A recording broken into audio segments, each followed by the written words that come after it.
Montrez-moi vos amis. Je vous montrerai votre futur. Comment est-ce que je sais ça? Je traînais avec des losers.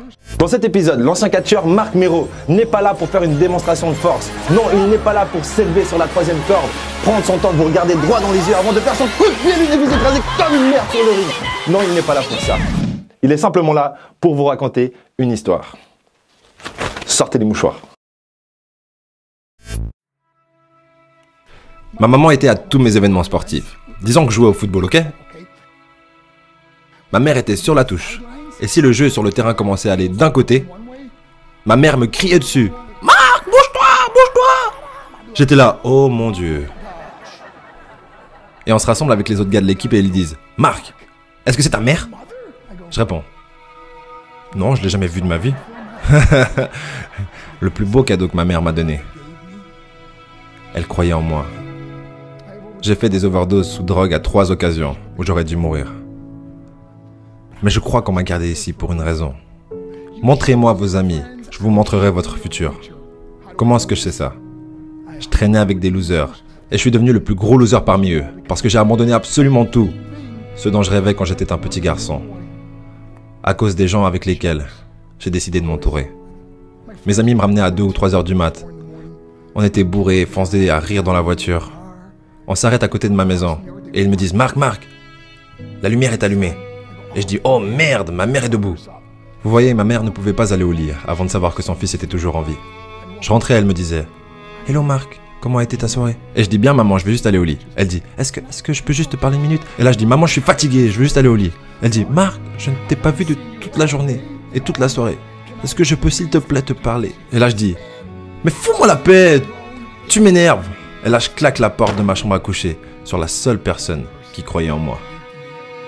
J'étais en pleine tournée internationale. On luttait à l'étranger au Japon. Après mon match de catch, j'ai rejoint ma chambre d'hôtel et je me suis endormi. Il y a eu une personne qui a toqué à ma porte à 3 h du matin. Je sors du lit, je regarde à travers la fenêtre de sécurité et je vois que c'est le promoteur japonais.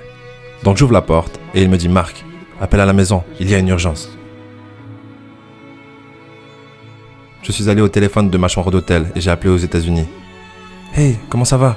Il a dit « Marc, je ne sais pas comment te dire ça. » J'ai dit « Dis-moi simplement ce qui s'est passé. » Et d'un coup, il commence à pleurer et dit « Marc, je ne peux pas te le dire. » Je lui dis « Dis-le. » Il a dit « Marc,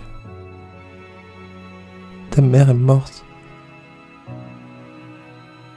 J'ai posé le téléphone, j'ai couru pour sortir de ma chambre d'hôtel. J'ai pris l'ascenseur jusqu'à l'entrée. Et quand les portes sont ouvertes, j'ai juste couru dans la rue. Je veux dire, il n'y avait pas de voiture, il n'y avait pas de gens, c'était 3 h du matin. Et je marchais au milieu de la rue, à Hiroshima, au Japon. Et je me rappelle regarder en l'air en disant « Maman, je suis tellement désolé. » J'ai pris l'avion pour ses funérailles. J'étais tellement nerveux de devoir marcher jusqu'à son cercueil, alors je suis resté dans le fond.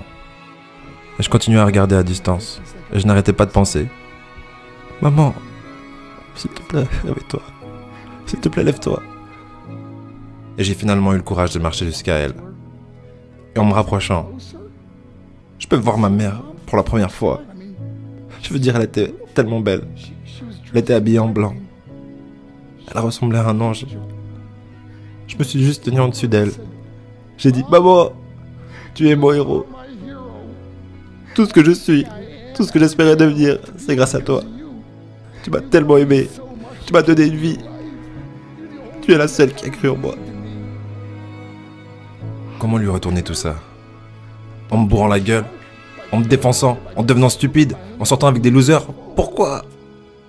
La seule chose qu'elle voulait faire, c'était parler avec moi. J'aimerais tellement pouvoir te parler maintenant, maman. J'aimerais tellement que tu puisses voir ce que je fais. Pourquoi n'ai-je pas pu être un meilleur fils? Nous sommes définis par nos choix. Mais si vous vous entourez de gens qui prennent des drogues, de l'alcool et des pilules, c'est un chemin sans issue. Je ne suis pas ici pour vous faire la morale. Je suis ici pour vous dire que j'ai vécu cette vie. Et ça mène au cœur brisé, aux relations brisées, aux rêves brisés et à la mort. Pourquoi? Pour la défense? Si vous avez un père ou une mère, quand vous rentrez à la maison, dites à maman que vous l'aimez. Vous voyez, toute ma vie a tourné autour de devenir riche et célèbre. Il fallait que je devienne un millionnaire. Il fallait que je gagne la course. Je devais gagner la course aux frais de mon mariage, de ma famille, de mes amis. Pourquoi? Pour être seul dans une pièce et apprendre ce qui est réellement important. Et ceci est à quel point précieux est ce cadeau qui est la vie et nos familles.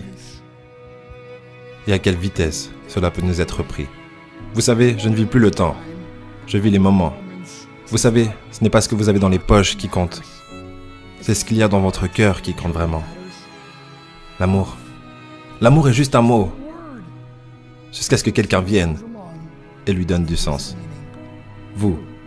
Je vous le cache pas, j'ai pleuré 3 fois en faisant le montage. On a tous un pote hyper sensible dans son entourage. Du coup, cette vidéo est sûrement faite pour lui. N'hésitez pas à lui envoyer et je vous dis au prochain épisode. Si vous ne savez pas où vous allez ou que vous ne connaissez pas votre cible, vous n'y arriverez jamais. La vérité. Travaillez dur, dormez moins.